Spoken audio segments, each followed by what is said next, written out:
ay neophyte kung tawagin.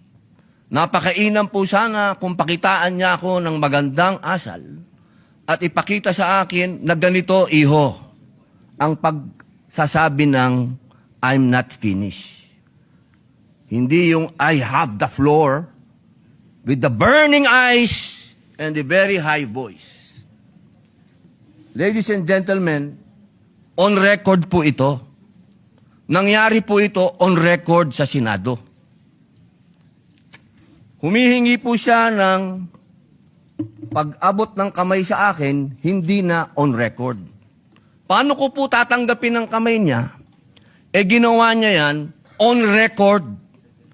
Kaya sana po, hinihingi po natin bilang pakikiisa sa aking dasal, na siya ay, kung siya talaga ay nais niyang mag-abot ng kamay, on record. Sabihin niya mismo sa plenaryo na siya ay nagkamali. Katulad po ng ginawa ni Senator Lacson na tumayo kanina at nagsabing siya ay nagkamali. Hindi po ito usapin ng lalabas tayo sa media at sasabihin mong balat sibuyas ako. Di tapon na natin itong rules of the Senate. Tapon na natin to.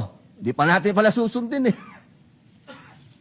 Mga mahal kong kasama, ang sinasabi ko dito, tanggalin natin yan sa record dahil ayokong mababasa yan ng aking mga anak at apo na ang isang Muslim senator ay sinisigaw-sigawan dito sa plenaryo.